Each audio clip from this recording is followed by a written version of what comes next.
Hello humans, and welcome to another episode of Gen X Gamer here in the morning drive.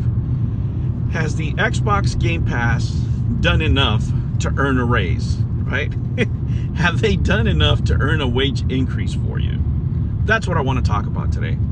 Guys, this came up. I was on with Panda Sub 2000 last night in his Rumble channel. You guys can go check it out. It's a great show, very interesting show. First time that I did it.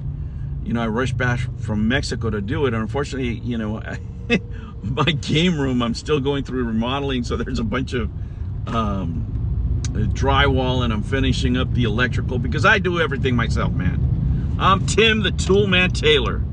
I don't need contractors. Arr, arr, arr, arr. It's all me, baby. And regardless, it was a fun show, so please go check it out. And I started thinking about the Game Pass, you know, when we started talking about it, and that it's going up in price and what have you. And I don't think that they've done enough. They have not done enough, at least in my eyes, to ask for a raise.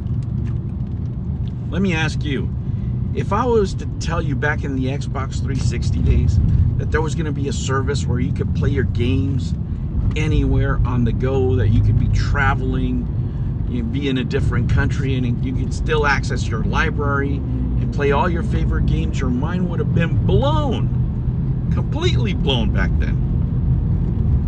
And it was because of the selection, the variety of games that the Xbox 360 had. It was an exciting time to be an Xbox fan. The Xbox 360 was the pinnacle of the Xbox, and sadly enough to say, I think it will always be. Because after that, you know, when the Xbox One came out, which nobody cares about, the corporation took over the brand, and that was the end of that. They walked away from Japan. You know, the company, Microsoft, made a decision that they're not going to do any more close collaborations with Japan. You know, even the Xbox 360, the design of it, was partly done with a Japanese company. So, and you see a lot of that in the DNA of the Xbox 360, and it was completely removed with the Xbox One, and even more now, right?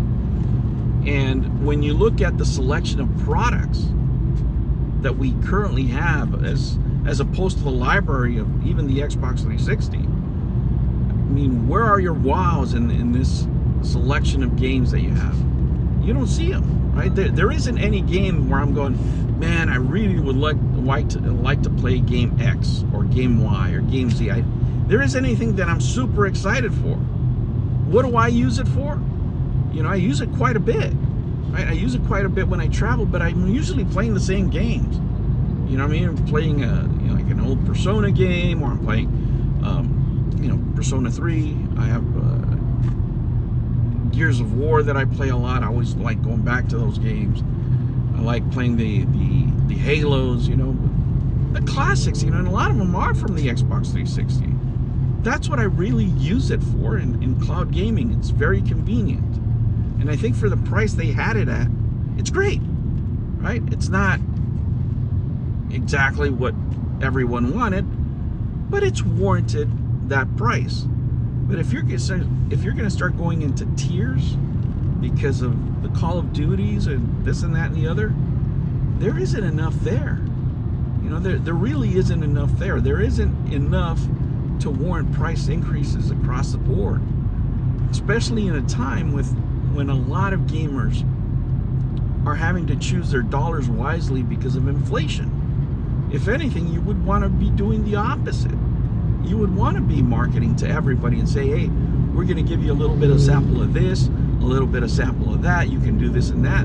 Because let me tell you something. Nobody is excited for Fable. Nobody's excited to play ugly characters on screen, right? That's just going to be a loser, you know, from the get-go. A lot of these stories, a lot of these games that they're developing, let's just say they're not people's favorite.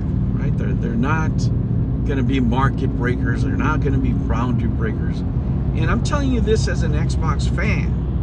I'm telling you this as a Microsoft stockholder. Right?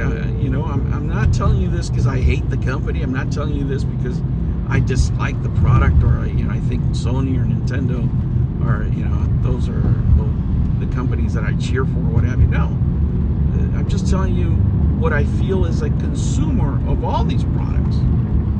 I don't think the PlayStation service is any better, but I'm just addressing here the specifics of the Xbox Game Pass and how disappointed I am that they're going this route when they truly haven't delivered on the vision that they set out to have. Right? The cloud gaming is playable, but it isn't there yet. Right? And now they're trying to alleviate it now with the Amazon Fire Stick, trying to market it that way. The company doesn't have an identity. The marketing is just so bland, so poor, and they haven't, for me, right? They haven't given me any reason to say, you know what, I'm willing to pay X amount of dollars.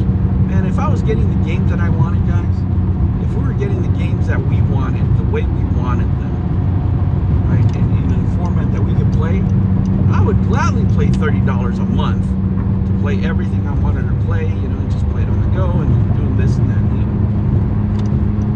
But if what you're delivering me is subpar product, if what you're delivering is not getting me excited, right? If what you're delivering me is, just a lot of politically correct video games, and in a format, worst of all, in a format where if I'm playing these games and I say the wrong thing, or I make the wrong joke, or I have the wrong opinion, I could get banned from the service. You're asking for too much. You're asking for too much and delivering too little. When it comes to the Game Pass, it was a great idea. There was a lot of great promises made. But have they delivered? Have they delivered to the point where they can ask for more money? Where are the games? What games are you dying to play? Who's out there saying, I'm going to order the Game Pass just to play this game? I don't see many people doing that. I don't see the internet blowing up with, I need the Game Pass or I can't live, right? You don't see those kind of videos. And with the terrible marketing and an increase of price, I just don't like the direction Microsoft is going with this. Specifically because they don't have the games. They just don't have the games in order to merit this price increase, guys. All right, guys, that's it for me. The voice is going. I talked too much yesterday. I talked for 2 hours. Go check out Panda. It was a great show. Don't mind the drywall in the back. I'll eventually do that room. It made me miss YouTube. It made me miss the old days for a little bit, but not too much because I have finals this week, guys. I'm running on little sleep. I was studying last night after the show, and hopefully we'll have a good week, and I'll try to get that A. I'll give it the good old college try. All right, humans, thank you for joining me, and I'll catch you on the next one. Take care.